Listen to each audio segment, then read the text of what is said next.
네, 이렇게 의대 교수들의 사직으로 환자들의 걱정은 더욱 깊어지고 있습니다. 이번에는 환자들의 입장을 좀 들어보죠. 김성주 중증질환연합회 대표 이어서 이야기 나눠보겠습니다. 대표님 안녕하십니까?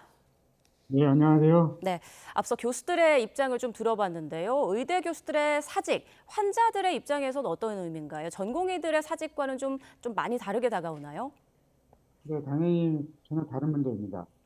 전공의는 학생이고 실은 의에 불과합니다. 그러니까 실제적으로 환자들의 어떤 치료에 있어서 뭐 보조적 역할을 했는지는 모르지만, 실제 지금 교수님들이 만약 사직을 한다면, 제가 예를 들면 지금 오케스트라의 지휘자가 없어지는 거하고 동일한 상황이 되는 겁니다.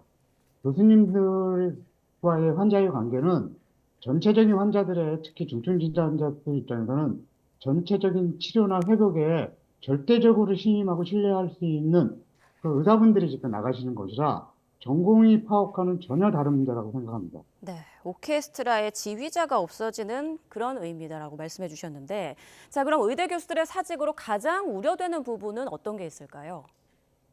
우선은 조금 아까도 얘기했지만 교수님들의 사직은 결국 우리나라 의료 체계가 완전히 올스톱되는 지금도 조금 아까 그 교수님이 말씀했듯이 지금 피로도 때문에 지금 그주 5일 중에 하루 정도는 셧다운 상태가 된 거 아닙니까?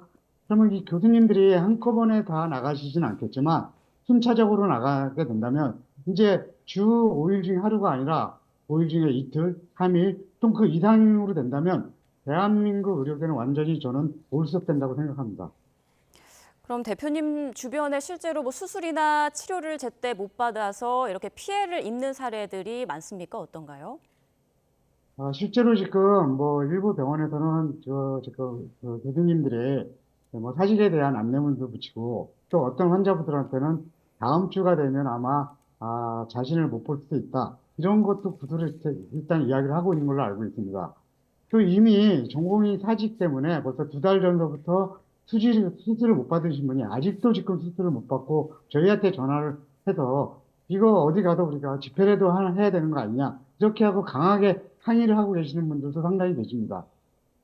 우리는 지금 단순하게 지금 수술의 지연, 이런 문제뿐만 아니라 사실은 정말 심각한 거는 뭐 우리가 최근에 뭐 응급실에 뭐 뺑뺑이 문제라든지 여러 가지 드러난 현상에 대한 이야기도 있긴 하였지만 실제로 경계성 그 말기암에 있었던 환자분 같은 경우는 한두 번 정도 더 뭐 항암 치료라든지 뭐 시술을 통해서 생명이 연장되고 또는 다시 회복할 수 있는 사람들도 지금은 일괄적으로 전부 호스피스 병동을 안내하고 있는 실정입니다.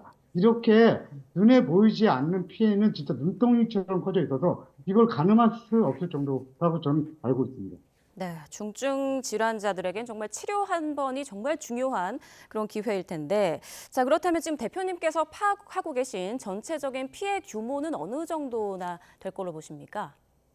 사실은 이거를 저희가 일일이 그 규모를 확인할 수 있는 방법이 마땅한 방법이 없습니다. 예. 그냥 주변에서 듣는 이야기만 해도 일단 신한 환자들은 지금 거의 지금 수술이라든지 항암이라든지 다 멈춰 있는 걸로 알고 있습니다. 조금 아까 교수님도 그런 말씀을 했지만 기존의 환자들은 예약된 대로 시스템이 돌아가고 있지만 실제 새로운 환자들은 지금 2차 병원이나 수도권에 오셨던 분들이 2차 병원이나 아니면 지역 병원으로 가고 있는데 이 2차 병원이나 지역 병원조차도 지금 예약을 하려고 그러면 한 달 보름 이상 다 기다려야 하는 상황입니다.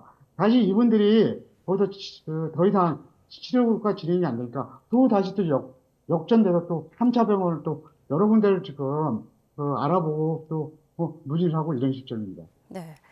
앞서 그 의대 교수들의 입장을 들어봤을 때 응급실과 중환자실은 주 1회 휴진에도 계속 운영될 것이다. 이런 입장을 밝혔고 또 정부도 비상진료 체계를 철저하게 운영하고 있다. 이렇게 입장을 밝혔는데요. 이 부분은 어떻게 보시나요? 저희가 매번 이런 보도나 이런 언론들이 정부나 의료계가 말하고 있는 거를 들을 때마다 왜 이 이야기가 환자들하고 온도차가 이렇게 심한지 모르겠습니다. 제가 조금 아까도 말씀드렸지만 어떤 환자들은 지금 2달 가까이 기다리고 있는데 어떤 연락도 못 받고 수술도 못 하고 있는 실정인데 정부나 의료계는 마치 지금 상황들이 정상적인 것처럼 잘 지금 자기들이 버티고 있다 이렇게 표현하고 있는데 환자들은 지금 제대로 치료가 안 돼서 항의를 하고 어떻게 될지 모르겠다고 이야기하고 심지어는 왜 이렇게 빨리 자기가 진단을 받았는지 모르겠다. 차라리 진단을 안 받았으면 이런 고통 속에서 시간을 보내지는 않을 수도 있는데 이런 온도 차이가 굉장히 심한 상태이거든요.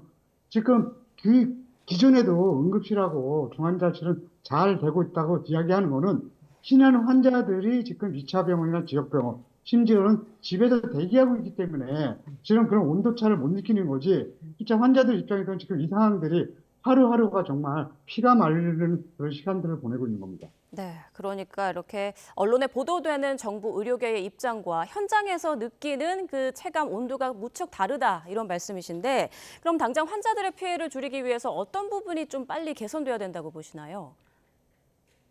조금 아까 그 교수님도 의사 입장에서 환자들 편에서 빨리 뭘 하시겠다. 그래서 국민들을 좀 기다려 달라. 그 얘기를 저희는 벌써 2달 가까이 들었습니다. 이 많은 시간이 지날수록 정부와 의료계는 어떤 협상이나 어떤 좁혀진 그 의견의 도치를 찾지 못했습니다. 아, 두 기관이 각자가 주장하는 어떠한 내용도 중요하지만 가장 우선이 돼야 될 것은 환자가 지금 의료 공백이라든지 또는 그 치료의 어떤 스케줄이 지금 밀린다든지 이런 거는 협상 이전에 정부가 됐던 의료계가 됐던 먼저 환자 입장에서 의료계는 의료 현장으로 돌아와야 되고 정부는 새로운 대안을 갖고 의료계와 협상을 하는 게 맞다고 봅니다. 언제까지 환자와 국민보로 이 시간을 기다려달라고만 이야기할 건지 저희 환자들 입장에서는 이 두 기관이 이야기하는 것이 이렇게 여유가 있고 이렇게 시간적으로 충분한 어떤 논의만 하겠다는 거는 납득할 수 없는 이야기라고 하겠습니다. 네. 자, 계속 말씀해 주셨습니다만 마지막으로 정부와 의료계에 이것만은 꼭 이야기하고 싶다 하는 거 있으시면 해주시죠. 환자들은 더 이상 부탁할 수도 없습니다. 이미 너무나 많은 시간 속에 그 한계점에 지금 임박해 있고요. 제가 조금 아까도 말씀드렸지만 환자들, 가족들은 하루하루가 지금 지옥 같은 날을 지금 보내고 있습니다. 두 기관이 각자의 이야기를 지금 언론이나 기타 발표를 할 게 아니라 정말 우리 환자들의 이야기를 들어야 되고 국민들의 지금 힘든 상황들을 이해한다면 지금 어떤 협상을 위해서 서로 강대강으로 나갈 일은 아닙니다. 빨리 의료계는 의료 현장으로 돌아와야 되고요. 정부는 거기에 마땅한 대안들을 마련해서 서로 환자, 의사, 그다음에 정부가 만나서 이야기를 진지하게 한 번 정도는 해야 된다고 봅니다. 네, 하루하루가 고통인 환자들의 입장을 무엇보다 생각해 달라라는 말씀해 주셨습니다. 네, 지금까지 김성주 중증질환연합회 대표와 이야기 나눠봤습니다. 빨리 사태가 해결되길 바라겠습니다. 고맙습니다. 네, 감사합니다.